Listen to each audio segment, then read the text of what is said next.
आपको इवन, तो आप लोग हमेशा कुछ ना कुछ हमारी आर्मी को उल्टा सुल्टा ही बोलते रहते हैं, तो अब अचानक से हमदर्दी क्यों हो गई है? आरजू जी,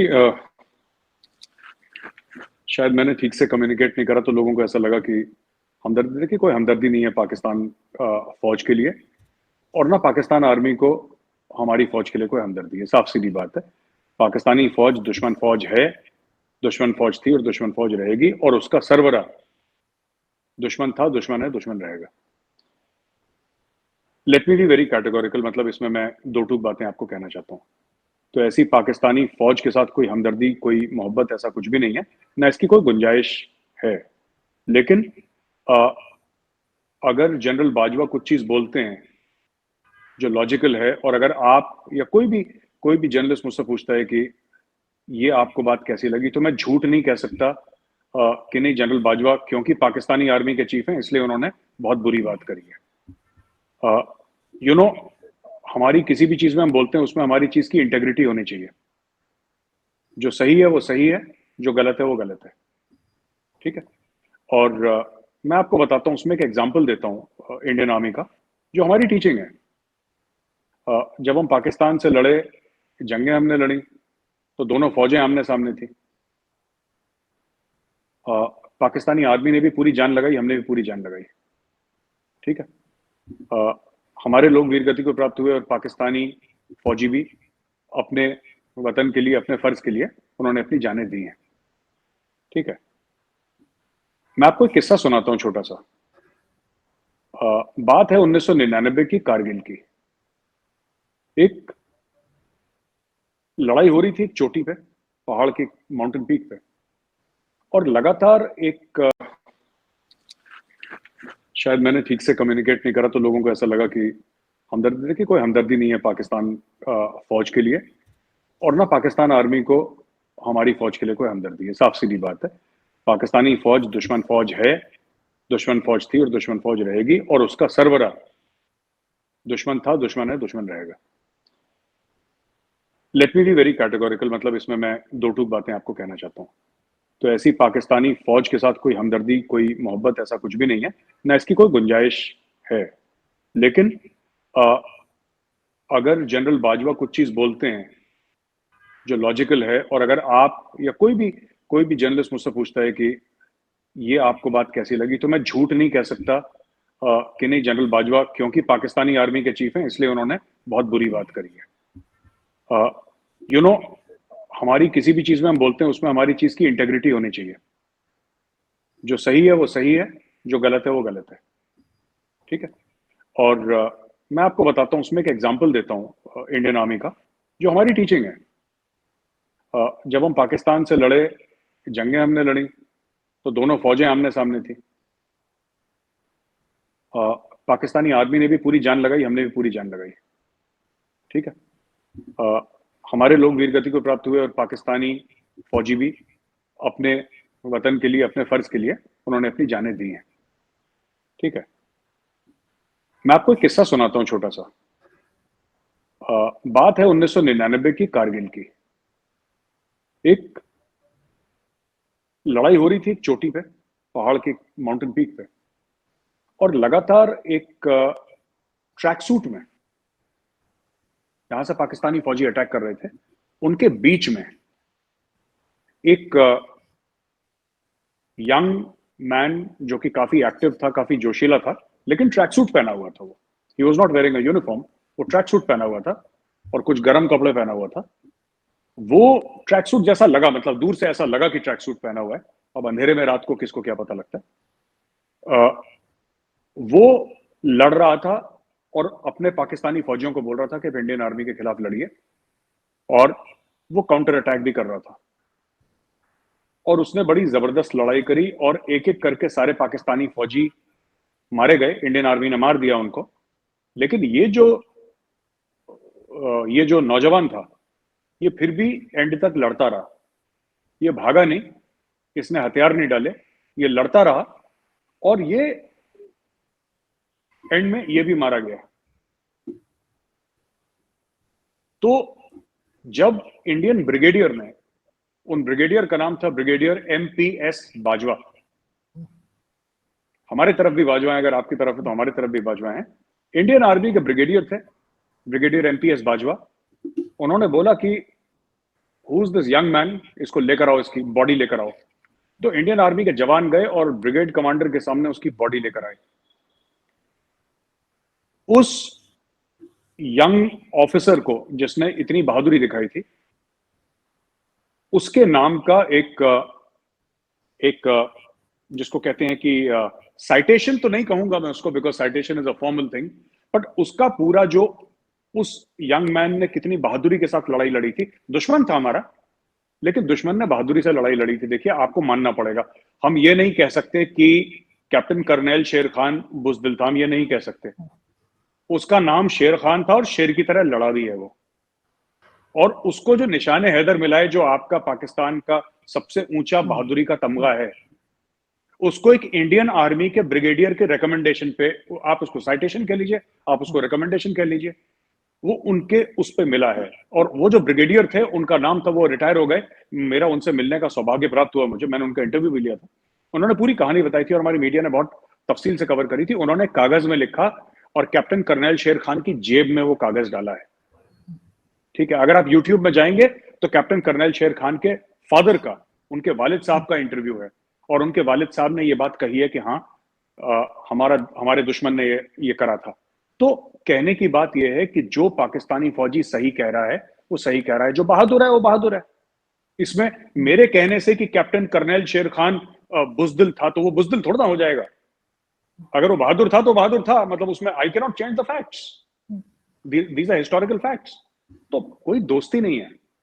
अगर दोस्ती होती तो कर्नल शेर खान हमारे ऊपर अटैक नहीं करता, और हमारी तरफ से दोस्ती होती तो हम उसकी जान बख्श देते। ना कैप्टन कर्नल शेर खान को उम्मीद थी कि हम उसकी जान बख्शेंगे, ना हमें ऐसा था कि हम उसकी जान बख्शेंगे। And he knew the score and we knew the score, and that's how it is among soldiers in war. ठीक है आरजू जी, बात यह है कि जो कहते हैं ना कि जनरल बाजवा और पाकिस्तानी फौज, ऐसा बिल्कुल नहीं है। बट मुझे ऐसा लगता है, ये मैं मानता हूं, और ये इंडियन आर्मी की भी सिखलाई है कि दुश्मनी में शराफत होनी चाहिए। ठीक है, वरना वो लड़ाई फिर जानवरों की है, वो इंसानों की लड़ाई नहीं है। दुश्मनी में शराफत होनी चाहिए। There should be decency even in enmity, in war, and that is what soldiering is about, that is what regimentation is about. मैं आपको ये कहना चाहता हूं कि जो जनरल बाजवा ने बात बोली है, वो बात मैच्योर है, वो स्टेट्समैन लाइक है, और मैं कुछ भी कह दूं वो स्टेट्समैन लाइक ही रहेगी, क्योंकि उन्होंने क्या बात करी मैं आपको बता देता हूं। जियो इकोनॉमिक्स की बात करी है ना। Peace along the line of control is held for almost 2 years और मोर देन 2 years, जब से भी हुआ है मुझे ध्यान नहीं, अभी याद नहीं आ रहा। Peace along the line of control is held, and other things also, जो उनके एक्शंस हैं, जो उनकी बॉडी लैंग्वेज है, ये सब अगर आप स्टडी करेंगे तो आपको पता। देखिए ठीक है, जो पाकिस्तान में अंदरूनी मामला चल रहा है, हम क्रिटिसाइज करते हैं, तनकीद करते हैं, जो पाकिस्तानी है वो भी करते हैं। ठीक है, जिसको जब बैटिंग मिलती है वो चौका छक्का मारता ही मारता है। अगर हमारे तरफ से कोई गलती होगी तो हम ये नहीं उम्मीद रखेंगे कि पाकिस्तानी हल्का हाथ रखे हमारे ऊपर, और अगर पाकिस्तान में कोई गलती होगी तो वो भी उम्मीद ना रखें कि हम लोग हल्का हाथ रखेंगे। ठीक है, ये बात तय है, इसमें कोई शक नहीं है। लेकिन fact of the matter is that general Bajwa in his conduct, हम लोग फौज में OLQ बोलते हैं, we call it OLQ। OLQ मतलब ऑफिसर लाइक क्वालिटीज। ठीक है, तो जिस तरीके से अभी तक जो मैंने जनरल बाजवा को देखा है, उनके जो बयानात मैंने सुने हैं, उनका जो कंडक्ट देखा है, that is been that of an officer and a gentleman. बाकी ठीक है, दुश्मनी अपनी जगह, लड़ाई लेकिन होगी तब देख लेंगे। सर, उन्होंने ये भी तो कहा है बाजवा साहब ने कि पिछली बातें भूल जाएं और आगे बढ़ें। तो क्या भारत तैयार है पिछली बातें भूल जाने के लिए? नहीं, बिल्कुल। वीडियोस ना सिर्फ हाफिज सईद की मौजूद हैं, कई दूसरी भी मौजूद हैं, और मेरा ख्याल है उस पर कुछ ना कुछ कोशिश की जा रही है उन चीज़ों को कंट्रोल करने की, क्योंकि अब जो भी स्टैब्लिशमेंट है वो चाहती है कि भारत के साथ टर्म्स बेहतर हों। लेकिन अगर हम भारत की बात करें तो साथ ही हमें फिर अफगानिस्तान की भी याद आती है। और अफगानिस्तान को अब आप कैसे देखते हैं? तालिबान की गवर्नमेंट आने के बाद दोबारा वही कुछ शुरू हो गया है, जो पहले थे तालिबान से वही है। पाकिस्तान ने बहुत साथ दिया, और साथ ही साथ जनरल फैज हामिद साहब जो हैं उनके बारे में भी बहुत खबरें रही कि वो वहाँ पे गए, उन्होंने विजिट किया, उन्होंने सपोर्ट किया। लेकिन अभी जरदारी साहब की भी जरूर मैं कहूंगी कि जो उन्होंने कहा है कि वो तो खुड्डे लाइन लग गए। आपने जरूर देखा होगा, ऐसा हो ही नहीं सकता कि जरदारी साहब की स्टेटमेंट ना देखी हो। क्या कहेंगे आप? देखिए, मैं आरजू जी, ऐसा है ना कि मैं डे वन से यही बात बोल रहा हूँ, डे वन से। और जो पाकिस्तानी जो एंकर्स हैं, टीवी एंकर्स या एनालिस्ट हैं, उनने बड़ा तनकीद करी, क्रिटिसाइज करा, मजाक भी उड़ाई कि मेजर आर्या तो ऐसे ही बोल रहा है, इसको आइडिया ही नहीं है अफगानिस्तान के। मेजर आर्या को बहुत आइडिया है, और बहुत लोगों से ज्यादा बहुत आइडिया है। एंड जस्ट बिकॉज पाकिस्तान का बॉर्डर अफगानिस्तान से मिलता है, इसका मतलब ये नहीं कि जो पाकिस्तानी एनालिस्ट हैं they know more about Afghanistan than an Indian analyst. देखिए, बात ये है कि जो अफगान आर्मी है वो तालिबान के सामने क्यों फोल्ड हो गई, क्यों वो नहीं लड़ी? पैसों का लेन देन हुआ, आदान प्रदान हुआ पैसे का, और उनकी ट्राइबल लॉयल्टीज हैं उसमें। जैसे इंडियन आर्मी में और इवन पाकिस्तानी आर्मी में आरजू जी जो रेजिमेंटल सिस्टम है, वो रेजिमेंटल सिस्टम तो नहीं है ना तालिबान के बीच में। उनकी तो ट्राइबल लॉयल्टीज है, उनका रेजिमेंटल सिस्टम वही है। What ever, I mean not comparing, but just saying कि उनका रेजिमेंटल सिस्टम वही है जो तालिबान का है। अब देखिए ना, तालिबान का जब से तालिबान पावर में आया है, तो पाकिस्तानी एनालिस्ट ने, कुछ कुछ है, मैं उनका नाम भूल रहा हूं, पर उन्होंने जान लगा दी है खुद के आपके फौजी, खुद के आपके पाकिस्तान आर्मी के या फ्रंटियर एफसी के जो फौजी हैं, फ्रंटियर कंस्टेबलरी, उसके जो लोग हैं वो मारे जा रहे हैं थ्रू अफगानिस्तान, अटैक हो रहे हैं। लेकिन ये अफगानों के, ये तालिबान को जस्टिफाई कर रहे हैं पाकिस्तानी स्टूडियोज में बैठ के लोग, कि नहीं जी उनके तो वो लोग कैसे रोक सकते हैं, अमेरिका ने तो उनके पैसे रोक रखे हैं $10 बिलियन, अमेरिका अगर उनके पैसे दे तब तो हम उनसे पूछ सकते हैं। अरे चलिए, अफगान तालिबान रोक नहीं सकता, तहरीक तालिबान पाकिस्तान को रोक नहीं सकता, ठीक है, आई कैन अंडरस्टैंड कि उनका उनका उनके पास वो गवर्नेंस का सिस्टम नहीं है, नहीं रोक सकते, दैट आई कैन अंडरस्टैंड। एक बार किसी सीनियर अफगान तालिबान लीडर ने सामने आके ये बात बोली है कि ये तहरीक तालिबान पाकिस्तान वाले ये टेररिस्ट हैं, ये आतंकवादी हैं, ये दहशतगर्द हैं, जो पाकिस्तानी फौज के खिलाफ ये हमले कर रहे हैं, हमले गलत हैं, हम इनकी मजम्मत करते हैं, हम इनको क्रिटिसाइज करते हैं, और हम इनके खिलाफ एक्शन जरूर लेंगे। क्या किसी ने बात बोली है? उन्होंने, जो कहते हैं ना, जबानी जमा खर्ची भी नहीं करी उन्होंने। उसके लिए तो आपको, मुंह से बोलने के लिए तो आपको अमेरिका से $10 बिलियन नहीं चाहिए ना, आपको तो नहीं चाहिए अमेरिका से पैसे। आपने मुंह से बोला कभी? आप, मेरा मतलब अफगान तालिबान ने नहीं बोला। बहुत समय तक मैं इनको ये बोल रहा था। आपने आरजू जी अफगानिस्तान के बारे में पूछा है, देखिए बहुत समय से इंडिया से हम लोग यही कह रहे हैं कि अफगान तालिबान और तहरीक तालिबान पाकिस्तान ये एक हैं। तो इन्होंने बोला नहीं नहीं नहीं, ऐसा हो ही नहीं सकता, ऐसा हो ही नहीं सकता, सिर्फ तहरीक तालिबान पाकिस्तान टीटीपी जो है वो गलत है, अफगान तालिबान बहुत अच्छी है। अरे हमने बोला भैया तुम्हें ही काटेगा सांप, ये हमें नहीं काटेगा। नहीं साहब, कश्मीर बनेगा पाकिस्तान, कश्मीरियों से नाता क्या, ला इलाहा इल्लल्लाह। इन्होंने 2-4 पोएम लिख रखी है, हमें पोएम सुनाते रहते हैं कि यहां से आएगा वो कर देगा। फिर वो जो पीटीआई की लेडी थी, वो जो क्या नाम है उनका, मैं भूल गया, बड़ा अच्छा सा नाम है, वो कहने लगी कि वो हमें तालिबान तो हमें कश्मीर दिला रहा है। तो ये तालिबान हमें कश्मीर दिला रहा है, ये तो वो जो लेडी थी, वो तो उनके सर पे हमने ये फोड़ दिया ना सब लोगों ने कि इसने बोला, इसने बोला। बात यह है कि many Pakistani thought like that. ये मैं फिर से बोल रहा हूं, जो कश्मीरी, जो अपने इंडियन, जो हमारे व्यूअर्स हैं, जो हमारे कश्मीर के व्यूअर्स हैं, क्योंकि कश्मीर का नाम मैं इसलिए मैंने मुंह से बोला क्योंकि कश्मीर से अगर आप देखें अफगानिस्तान ज्यादा दूर नहीं है, it's not very far. Kashmir से it's a straight line to Afghanistan, बिल्कुल ऊपर है अफगानिस्तान। और जो मेरे पाकिस्तानी भाई बहन ये प्रोग्राम देख रहे हैं, मैं उनको ये बताता चलूं कि अफगान तालिबान का ये मकसद नहीं है कि पाकिस्तान को कश्मीर दिलाए, वो दिला नहीं सकता, तालिबान का बाप नहीं दिला सकता जिंदगी में। लेकिन उनका मकसद ये नहीं है कि पाकिस्तान को कश्मीर दिलाए, उनका मकसद ये है कि ट्राइबल एरियाज पाकिस्तान से छीन ले। वो आपको जमीन दिलाने के लिए नहीं बैठे काबुल में, वो आपसे जमीन छीनने के लिए बैठे हैं। आप उनके पहले बयान सुनिए। ये अटैक भी हो रहे हैं सर, अटैक्स भी कर रहे हैं वो। बात अटैक की नहीं है आरजू जी, हम लोग फिर गलत डायरेक्शन में। बात अटैक की नहीं है, अटैक हो ना हो, आप आइडियोलॉजिकली देखिए व्हाट इज ग्रेटर अफगानिस्तान। वो चाहते क्या है अफगान तालिबान? अफगान तालिबान ये कहते हैं कि अटक तक इलाका हमारा है। आप अगर इस्लामाबाद में मरगला हिल्स तक का एरिया वो क्लेम कर रहे हैं। एक बार वो आ गए थे इस्लामाबाद से 60-65 किलोमीटर दूर, फिर उनको पाकिस्तानी फौज ने भगाया वहां से, फिर वो भागे वहां से। वो एरिया क्लेम करते हैं, वो ड्यूरेंट लाइन को नहीं मानते। अटैक को छोड़ दीजिए ना, वो तो छोटी बात है, अटैक होते रहते हैं। अटैक कब नहीं होते? अटैक पहले भी होते थे, आज भी हो रहे हैं, दैट्स ओके, अटैक फ्यूचर में भी होंगे। Attack is only 10%, only 10%। 90% ये खतरा है कि जो पाकिस्तानियों को ये है कि हमारे मुसलमान भाई हैं, उसमें से कई तालिबान वाले, ठीक है, और कई अफगान, राइट, वो पाकिस्तानियों को मुसलमान नहीं मानते। मैं आपको बताता हूं, मेरी बात हुई है कुछ अफगानों से जो कि जर्नलिस्ट हैं। I have spoken to Afghan journalists and they have told me that Taliban वाले नहीं मानते उनको, दिल से नहीं मानते। क्यों? क्योंकि उनका वो है कि हर एक बंदे की दाढ़ी होनी चाहिए, हर एक औरत पूरी पूरी ढकी रहनी चाहिए, ख्वातीन पूरी ढकी रहनी चाहिए, लड़कियां स्कूल नहीं जानी चाहिए।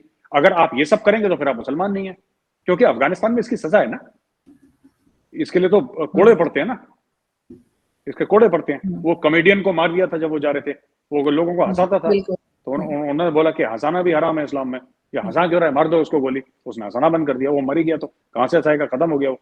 तो आप ये देखिए, आइडियोलॉजिकली जो तालिबान है दैट इज अगेंस्ट पाकिस्तान। ये खुशियां खूब इमरान खान ने, आपके जफर इलाली साहब, मैं तो बड़ा सरप्राइज था कि इतने सीनियर डिप्लोमेट हैं, इतने मजे हुए सुलझे हैं आदमी, वो बड़े भंगड़े डाल रहे थे कि अब तो तालिबान आ गया काबुल में, और अब तो देखिए साहब बल्ले बल्ले मजे ही हैं, इतने मजे हैं कि हम क्या बताएं, अब तो सब कुछ ठीक हो गया। अब इंडिया के जो कॉन्सुलेट्स हैं जो कि दहशतगर्दी करते हैं वो भी बंद हो जाएंगे, और इंडिया का एम्बेसी भी बंद हो जाएगा, और कुलभूषण जाधव जैसे लोग हैं वो भी खत्म हो जाएंगे, और सब कुछ ठीक हो जाएगा। फिर ये ठीक हो जाएगा, फिर हम इंडिया को सबक सिखाएंगे। अब वही 3 हफ्ते पहले हलाली साहब का स्टेटमेंट, जफर इलाली साहब की बात कर रहा हूँ, जी जी, जो कि वो इंग्लिश एक्सेंट में बात करते हैं ना, तो जी बिल्कुल। वो जफर इलाही साहब, उनका स्टेटमेंट आप देख लीजिए टीवी शो पे अपने। वो कहते हैं कि ये तो किसी के सगे हो ही नहीं सकते, ये तो किसी के दोस्त नहीं हो सकते, ये तो हमें मार रहे हैं। और यही तो हम डे 1 से कह रहे थे कि ये तालिबान तुम्हें मारेंगे। ये खुद मारे ना मारे, इनके औजार हैं, इनके हथियार हैं। इनका एक हथियार तहरीक तालिबान पाकिस्तान है। आपको क्या लगता है कि जो बलोच तंजीमें हैं बलोचिस्तान में, सबसे बड़ी जो बलोचिस्तान का जो मिक्स है उसमें तो पश्तून है बहुत। इनको क्या लगता है कि बलोच जो ऑर्गेनाइजेशंस हैं, अलहदगी पसंद जो तंजीमें हैं बलोचिस्तान में, are they not partnering with Pashtun organisations? क्या ये नहीं हो रहा है? फिर ये कौन सी अजीबोगरीब बातें कर रहे हैं कि ऐसा हो जाएगा वैसा हो जाएगा? कुछ नहीं होने वाला। ये अफगान तालिबान आपसे, ये आपको कश्मीर नहीं दिलवा रहे, ये आपसे पाकिस्तान का हिस्सा लेने के चक्कर में। बिल्कुल, वो कह रहे हैं केपी के तरफ उन्होंने क्लेम कर रखा है। लेकिन साथ ही आपको कोई लगता है कि कोई हल है इसका, या इसी तरीके से चलता रहेगा, अफगानिस्तान की गवर्नमेंट इसी तरीके से काम करती रहेगी, या ऐसे ही अटैक्स करती रहेगी पाकिस्तान के ऊपर, जबकि पाकिस्तान ने कितना साथ दिया था? देखिए, मैं आपको बताता हूँ, पाकिस्तान ने ना 2 चीजें हैं। पाकिस्तान ने साथ दिया, लेकिन अफगानिस्तान में जो प्रॉब्लम है वो पाकिस्तान की क्रिएटेड है। मैं आपको बताता हूँ किस तरीके से। जब रशियंस आए थे ना, जब रशियंस आए थे, तो रशियंस 1979 में आए थे आरजू जी। एक आमू दरिया है, आमू रिवर, उसको पार करके रशियंस आ गए और घुस गए। वो बड़ा फेमस एक ब्रिज है, वो आप पार करके ना आ गए रशियंस अफगानिस्तान में। तो जियाउल हक को लगा कि ये तो बहुत अच्छा मौका है और हम एक काम कर सकते हैं, फिर हम अमेरिकन से पैसे लेंगे और यहाँ पे जिहाद करेंगे। उसके पहले पाकिस्तान वाज, मैं ये तो नहीं कहूंगा कि मतलब पाकिस्तान में क्या रेडिकलाइजेशन बहुत कम था, ना के बराबर था। People were more liberal and more modern in the thinking. मैं 70s की बात कर रहा हूँ, मैं 60s की बात कर रहा हूँ। आपके पाकिस्तान में बार्स होते थे ओपनली, आपके डांस क्लब्स होते थे, आपके सिनेमा हॉल्स होते थे, आपके बैलेज होते थे पाकिस्तान में, आपके होटल्स में liquor was openly. I am not saying that ये चीजें होनी चाहिए तब भी कोई सोसाइटी लिबरल होती है, मैं वो नहीं कह रहा हूं, पर मैं ये कह रहा हूं कि ये सब पाकिस्तान में था, ये पाकिस्तान की सच्चाई है। कराची में, आपके लाहौर में, आपके बड़े बड़े शहरों में होता था ये। अब हुआ ये ना कि अमेरिकन से पैसे लेके ये क्यों करा? ये पाकिस्तान में अभी जो आप देखते हैं, ये लबैक वाले जो आ गए हैं ना, ये लबैक वाले, ये जमातुल इस्लामी का इतना राइज हो गया, ये सब ये क्यों हो गया? ये इसलिए हो गया क्योंकि आपके जो जनरल जियाउल हक थे ना, जनरल जियाउल हक ने मदरसों के बच्चों को, और मदरसों को वहां पे फंडिंग दी, बच्चों के हाथ में वो कुरान थी, कुरान हटा के उनके हाथ में कलिश्निकोव दी और बोला कि बेटा चल चढ़ जा सूली पे जिहाद कर। ये तालिबान किसने खड़ा कर दिया? तो who started the Taliban? Taliban was not an organic movement. हाँ ठीक है, मुल्ला उमर की स्टोरी की, वो 2 लड़कियों को किडनैप कर दिया था, वॉरलॉर्ड ले गया था, वो गए थे, वो उन्होंने मार दिया उनको, लड़कियां वापस कर दी बाइज्जत। फिर बाद में लड़ते लड़ते रशियंस के साथ अपनी आंख में गोली, वो काटा, वो सब ठीक है, वो स्टोरी बिल्कुल सच है, उसमें कोई झूठ नहीं है, लेकिन fact of the matter is कि the Taliban is a creation of Pakistan services, intelligence services. Benazir Bhutto is on record. भाई आप देखिए ना, आप यूट्यूब, इंटरनेट नेवर फॉरगेट्स। अगर मैं ये बोल दूंगा कि आरजू काजमी जी बहुत बुरी हैं और कल मैं आपके शो पे आऊंगा तो इंटरनेट बोलेगा जरूर एक बार कि मेजर साहब आपने तो आरजू जी को उल्टा बोला था। ये आपका इंटरनेट नेवर फॉरगेट्स। इनका रिकॉर्ड है, इनका रिकॉर्ड है। आप जाइए, दूर क्यों जाते हैं, छोड़ दीजिए ना सब। परवेज मुशर्रफ साहब जो आपके सिटिंग आर्मी चीफ और सिटिंग प्रेसिडेंट है, उनका इंटरव्यू है यूट्यूब में, जिसमें वो कहते हैं कि उनकी regiment SSG, special services group, जो कमांडो स्पेशल फोर्सेस है पाकिस्तान की, वो लोग एज मर्सनरीज गए थे लड़ने के लिए रशियंस के खिलाफ। परवेज मुशर्रफ खुद कह रहे हैं जनरल साहब। और पाकिस्तान हाउस में जो भी आप लोग कहते हैं, जो प्रेसिडेंट का पैलेस है, उसके अंदर बैठ के as as he was holding dual charge, president of Pakistan and also army chief of Pakistan, वो कह रहे हैं कि मेरी खुद के रेजिमेंट के लोग मर्सनरी बन के पैसा पकड़ के गए हैं लड़ने के लिए। He is saying that हम कौन हो? फिर जब हम बात बोलते हैं तो कह नहीं, ये तो इंडिया का प्रोपेगेंडा करता है। आपके खुद प्रेसिडेंट साहब बोल चुके हैं, when he was president, sitting president, आपका सिटिंग आर्मी चीफ बोल रहा है कि हाँ मेरे बंदे, मेरी रेजिमेंट के बंदे गए हैं अफगानिस्तान में पैसा लेके लड़ने के लिए। फिर हाउस पाकिस्तान नॉट सपोर्टिंग? नहीं, आप ठीक कह रहे हैं। वैसे भी ज़िया-उल-हक के टाइम पे बहुत ज़्यादा डैमेजेस हुए थे। मैं अपने फादर से सुना करती थी, बहुत वो नाराज़ होते थे, गुस्सा करते थे। लेकिन ऐसा नहीं है कि यहाँ पे अब कुछ नहीं मिलता, सब कुछ होता है। डांस बार भी है, बार भी है, सब कुछ है। और बस ये होता है कि उतना खुल्लम-खुल्ला नहीं होता, शायद छुप-छुप के होता है, लेकिन होता सब है। लेकिन अगर हम बात करें चाइना की, और चाइना भी वही है कि चाइना के साथ भी पाकिस्तान की दोस्ती है, और हमेशा से भारत को उस पे भी एतराज़ हमने सुने कि जी चाइना ने ये कर दिया, चाइना ने वो कर दिया। काफ़ी हद तक ठीक भी बता रहे होते हैं। लेकिन आपके यहाँ भी जो चाइना और इंडिया के बॉर्डर पे जो डिस्प्यूट चल रहा है, वो लग ऐसा रहा है कि चाइना उसको, उस इश्यू को सॉल्व करने में इंटरेस्टेड नहीं है। तो फिर क्या करेगा भारत? आरजू जी, पहली बात बता दूं, भारत को कोई ऑब्जेक्शन नहीं है पाकिस्तान की दोस्ती किसी से भी हो। We are nobody to tell Pakistan, हम कोई नहीं होते पाकिस्तान को बोलने वाले कि सर आपका दोस्त ये होगा, ये होगा। ठीक है, पाकिस्तान एक खुद मुख्तार मुल्क है, हम तस्लीम करते हैं खुद मुख्तार मुल्क है। और पाकिस्तान की मर्जी, चाइना के साथ दोस्ती करे, दुश्मनी करे, अमेरिका के साथ करे, रूस के साथ करे, जिसके मर्जी करे। ठीक है, it is none of India's business to tell Pakistan की बॉस आप ये करो, नो, ये पाकिस्तान का खुद का काम है। हमारी problem China Pakistan economic corridor से सिर्फ ये है कि वो पाकिस्तान ऑक्यूपाइड कश्मीर, जिसको आप लोग आजाद कश्मीर बोलते हैं, वहां से आती है, वो टेरिटरी इंडिया की। इसके अलावा हमारा कोई दिक्कत नहीं है। हम चाहते हैं चाइना आए, $200 अरब की इन्वेस्टमेंट करे पाकिस्तान में, वी हैव नथिंग टू से, प्लीज हैव फन। अच्छा, एक और चीज मैं कहना चाहता हूं, इसके पहले कि मैं लाइन ऑफ एक्चुअल कंट्रोल के ऊपर आऊं, कि वहां पे जो हमारे आर्मी चीफ के स्टेटमेंट के ऊपर आपने बात करी, आरजू जी, ऐसा है ना कि जो चाइनीज की रिपोर्ट कहती है, आप बात बताइए, क्या इमरान खान ने ऑडिट करवाया कि नहीं करवाया सीपैक का? इमरान खान ने ऑडिट करवाया। ट्रिब्यून आपका न्यूज़पेपर है, ट्रिब्यून में खबर ये आई है कि 80% of the CPEC projects have stopped. ये पाकिस्तानी न्यूज़पेपर है ट्रिब्यून, मैंने खुद पढ़ा है। और अगर आप चाहें तो आप इसको डाल भी सकते हैं कहीं पे, अगर आप जब रिलीज करें तो, अगर आपको मिल जाता है आप डालिएगा, वो आपको पता लग जाएगा। और उस पूरी रिपोर्ट में, जो कि एक इन्वेस्टिगेटिव और बड़ी डिटेल्ड रिपोर्ट है जो ट्रिब्यून में है, उसमें चाइनीज का भी कोट करा है मामला। कहीं पे ये नहीं बोला कि इंडिया ने साजिश कर दी, इंडिया ने साजिश कर दी और इंडिया की वजह से सीपैक, इंडिया चाहता है सीपैक। इंडिया के, एक बात बताइए, चलिए मान लीजिए एक मिनट के लिए फर्ज करिए इंडिया चाहता है कि सीपैक रुक जाए, इंडिया के चाहने न चाहने से क्या हो रहा है? आप करिए ना, आप करिए ना सीपैक। प्रॉब्लम मैं बताता हूं आपको, प्रॉब्लम यह है कि China has asked for money, China ने वापस अपना पैसा मांगा पाकिस्तान से हाल फिलहाल।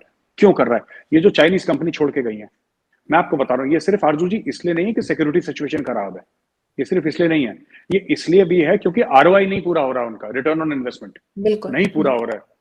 क्योंकि जो भी चाइनीज बिजनेसमैन ये कहते हैं भाई, भाई भाई कुछ नहीं होता, ये पता नहीं क्यों पाकिस्तान में भाई बना लेते हैं सबको, ये चाइना भाई है हमारा। भाई कोई नहीं होता, वो धंधा करने आए हैं, उनका काम है 100 रुपए डालना और 200 रुपए निकाल लेना है यहाँ से। अगर 100 रुपए डालने के बाद उनका 200 नहीं तो अगर 150 भी नहीं कमा पा रहे तो चले जाएंगे। ये जो 25-27 कंपनियां जो मैंने देखा मीडिया में कि जो जा रही हैं वापस पाकिस्तान छोड़ के, चाइनीज कंपनीज, वो क्यों जाने की बात कर रही हैं? वो इसलिए जाने की बात कर रही हैं, देखिए आदमी अगर पैसे कमाता है ना मोटे, अगर कोई भी आदमी बड़े पैसे कमा रहा है, मुनाफा कमा रहा है, तो वो कहता है कोई बात नहीं, मैं सिक्योरिटी पे और पैसे खर्च करूंगा, राइट? मैं सिक्योरिटी पे और पैसे खर्च करूंगा, मैं और अपनी सिक्योरिटी अच्छी करूंगा कि मेरे बंदे ना मारे जाएं। अगर मुनाफा आ रहा है बहुत ज्यादा तो कोई भी रिस्क ले लेता है। इंडियन कंपनीज हैं जो कि अफ्रीका में जाके काम कर रही हैं, जहां पे सिविल वॉर चलते हैं। पाकिस्तान में तो कुछ भी नहीं होता, जो वहां पे होता है कि 200 लोग एक से साथ काट दिए जाते हैं, वहां पे इंडियन कंपनीज काम कर रही हैं। लेकिन मुनाफा इतना है कि दे आर सेइंग ठीक है, उन्होंने प्राइवेट अपने लोग रख रखे हैं गन्स के साथ जो उनको प्रोटेक्शन देते हैं। अच्छा, अब आते हैं आपके लाइन ऑफ एक्चुअल कंट्रोल, जो आपने बात पूछी। आई थिंक आप जनरल मनोज पांडे की स्टेटमेंट की बात कर रही हैं। ये स्टेटमेंट, ये कोई नई बात नहीं है। जनरल मनोज पांडे ने बिल्कुल सही बात करी है, 100% सच बात है ये। आरजू जी, ऐसा है कि Chinese are not interested in solving the border. हमने बोला कि ठीक है, जो लेना देना है बराबर करते हैं, आपस में हम लोग बातचीत करते हैं, और जो भी बॉर्डर है, क्योंकि दोनों मुल्कों के बीच में बॉर्डर तो होना चाहिए, राइट? ठीक। हम लोग बॉर्डर डिसाइड कर लेते हैं, कहानी खत्म, उसको इंटरनेशनल बॉर्डर बनाते हैं, आप फौजें पीछे हटाते हैं, कहानी खत्म करो। They are not interested. अच्छा, दे आर नॉट इंटरेस्टेड, मैं बता रहा हूं, ये जो शी जिनपिंग है ना, इसका दिमाग खराब है। ये शी जिनपिंग है, इसका पूरी तरीके से दिमाग खराब है, और इसको पहले लगा था। ये क्यों आए थे?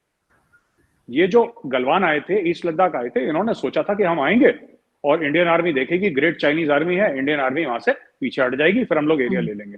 इनकी पड़ गई मार, और हमें कोई फर्क नहीं पड़ता। ठीक है, हम अगले 10, 15, 20, 25, 30 साल तक वहीं पे रहेंगे। हम 1984 से सियाचिन ग्लेशियर में, ये तो कुछ भी नहीं है। This is nothing, this is nothing. Siachen glacier में 1984 से इंडियन आर्मी है, फिर यहां पे भी रह जाएगी अगले 30, 40, 50 साल। देख लेते हैं, चाइनीज स्टेमिना देखना है ना आपको कि कौन कितना टिक सकता है, देख लेंगे कौन कितना टिकता है। ये देखिए, ऐसी बात नहीं है। आपको चाइना के साथ हमारा ट्रेड भी चल रहा है, फिर हमारा $100 अरब ट्रेड चल रहा है, $100 अरब का। तो हमने अपने जो रिश्ते हैं चाइना के साथ कंपार्टमेंटलाइज कर लिए हैं। हमारी फौज चाइना के साथ लड़ती है, हमारे बिजनेसमैन चाइना के साथ बिजनेस करते हैं, कल्चर वाले, हमारा कल्चरल एक्सचेंज भी चल रहा है, हमारी ट्रेड भी चल रही है, हमारा सब कुछ चल रहा है। पाकिस्तान ने क्या कर दिया है गड़बड़, कि पाकिस्तान ने बोला है कि अगर कश्मीर नहीं तो कुछ भी नहीं। ठीक है, और ये इंडिया, माफ कीजिएगा, जब इन्होंने बोला ना कश्मीर नहीं तो कुछ भी नहीं, तो इंडिया को नैरेटिव बड़ा सूट करा, इंडिया को ये नैरेटिव बड़ा सूट करा। ये तो अच्छी बात है यार, ये तो फिर किसी चीज के ऊपर बात नहीं कर रहे। चलो 3 साल हो गए बात नहीं करी, 2.5 साल हो गए बात नहीं करी, कोई दिक्कत नहीं है, बल्ले बल्ले। So you have fallen into a trap of your own making. आपने बनाया था कि नहीं, हम भारत से बात नहीं करेंगे, Bharat, this is what India wanted at some level, खत्म करो। लेकिन जब आप कह रहे हैं कि जी उनके साथ ट्रेड भी चल रहा है, सब है, तो फिर एक जमाने में आप लोगों ने उनकी एप्स वगैरह क्यों बैन की थी कि जी हम इस्तेमाल नहीं करेंगे? और इसके साथ साथ जो पाकिस्तान में अटैक हो रहे हैं चाइनीज के ऊपर, 2-3 वाकयात हो चुके हैं, आपने देखा होगा अभी कराची का भी। आपके ख्याल से ये क्यों हो रहे हैं और इसकी क्या वजह है? जी, हमने उनके ऐप इसलिए डिलीट करे आरजू जी, क्योंकि चाइनीज को एक मैसेज देना जरूरी था। अभी एक उनके $750 मिलियन का एक कंपनी के एसेट्स भी हमने फ्रीज कर दिए, सीज कर दिए, कुछ हो गया। आपने सुना ही होगा, एक चाइनीज मोबाइल फोन कंपनी का, पता नहीं कौन सी कंपनी है, मैं नाम भूल गया उसका, उस कंपनी का कर दिया। तो ऐसी बात नहीं है। $1.25 अरब का उनके एसेट्स भी हमने फ्रीज कर दिए, उनके ऐप भी। बीच बीच में चाइनीज को, मैं बता रहा हूँ, डोज मिलती रहनी चाहिए हल्की हल्की सी, तो उनको पता लगेगा कि बैटिंग हम भी करेंगे, कभी कभी चाइनीज करेंगे, कभी कभी हम भी करेंगे। चाइनीज की आदत क्या है किसी भी रिलेशनशिप में, कि सिर्फ बैटिंग चाइनीज करेंगे, बाकी साइड फील्डिंग करेगी चाइनीज। तो हमने चाइनीज को बता दिया। तो बीच बीच में चाइनीज की, हम लोग जो एक्यूपंचर करते हैं ना, चाइनीज सुइयां चुबा के जो इलाज करते हैं एक्यूपंचर, तो हम लोग भी आरजू चाइनीज के साथ एक्यूपंचर करते रहते हैं बीच बीच में। चाइनीज को उनकी औकात याद दिलाना बीच बीच में, कि उनकी औकात का एहसास दिलाना, और हमारी औकात का एहसास उनको दिलाना कि this is India you are dealing with. जब तक दोस्ती है, जब तक दोस्ती है, नहीं है तो फिर तुम्हें बहुत कष्ट पहुंचेगा, दुख होगा, तुम्हें दर्द भी होगा। And we can inflict pain on the Chinese. There are many ways. Pain मतलब ये नहीं कि आपने आर्टिलरी का शेल फायर करा और 10 चाइनीज फौजी मार दिए, नहीं। There are 100 ways of inflicting pain, जिसमें चाइना चीख उठेगा। चाइना की अगले 3-4 साल में इंटायर एप्पल की मैन्युफैक्चरिंग फैसिलिटी, मैं आपको बता रहा हूं, इंडिया आ जाएगी। देखते हैं फिर। नहीं, बिल्कुल ठीक, लेकिन पाकिस्तान में अटैक्स क्यों हो रहे हैं चाइनीज के ऊपर?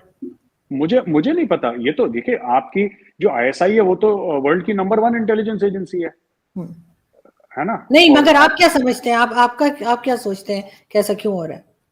मुझे आरजू जी, अच्छा मैंने ना आपको मेरी बात शायद मैं ठीक से कन्वे नहीं कर पाया।